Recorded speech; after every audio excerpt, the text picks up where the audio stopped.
एक दिन के लिए बहू जाएगी ऑफिस और पति संभालेंगे रसोई। अरे बहू, खाने की खुशबू तो बहुत अच्छी आ रही है।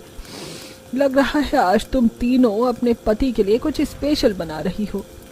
सही कहा माँ जी, बहुत दिन हो गए हम कुछ अच्छा नहीं बना पाए थे, तो सोचा क्यों ना आज सबकी पसंद का कुछ बनाए। माँ, खाना बनाया नहीं? बहुत भूख लग रही है। हाँ बच्चों, खाना बन गया है, तुम लोग बाहर बैठो, हम तुम्हें खाना दे रहे हैं। और पूजा, तुम जरा फोन करके तो पूछो इन सबको आने में और कितना समय लगेगा। आज तीनों बहू खाने में हलवा, इडली, उत्पम, मैगी, पास्ता जैसे कई तरह के पकवान बनाती हैं और बच्चों को खाना देती हैं। कुछ देर में बच्चे खाना खाकर अपने दादा दादी के साथ सोने के लिए चले जाते हैं, पर तीनों बहू टीवी देखते हुए अपने पतियों का इंतजार करती हैं।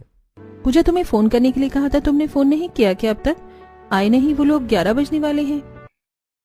किया था दीदी, आ रही थी, मीटिंग में है, आ जाने में थोड़ा लेट हो जाएगा, पर पता नहीं कहाँ रह गई।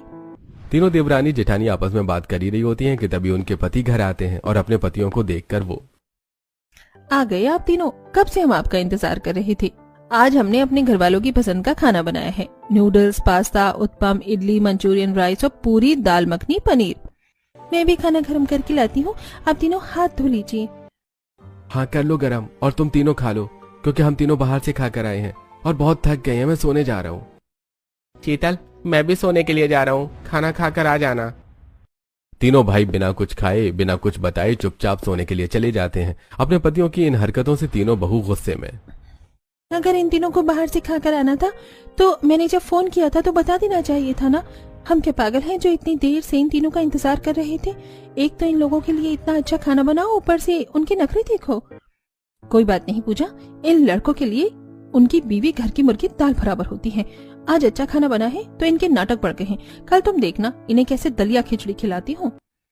तीनों देवरानी जेठानी रसोई में जाकर खाना गर्म करती हैं और 11:30 बजे खाना खाकर सो जाती हैं। अगली सुबह तीनों देवरानी जेठानी जल्दी उठकर पहले पूजा करती हैं और खाना बनाने की तैयारी करती हैं। और जैसे ही खाना बनाने के लिए खड़ी होती हैं तभी गैस खत्म हो जाती है। इस सिलेंडर को भी सुबह सुबह खत्म होना था। हमने अपना एक्सप्रेस सिलेंडर तो आशा आंटी को दे रखा है। शीतल, बाजी को बुलाओ ना, वो कहीं से सिलेंडर का जुगाड़ करके दे देंगी। शीतल अर्चना को बुलाती है और अर्चना अपनी बहू से कहती है, मुझे लग ही रहा था कि सिलेंडर आज नहीं तो कल खत्म हो जाएगा। अब इतनी सुबह सुबह किससे सिलेंडर मांगने जाऊं?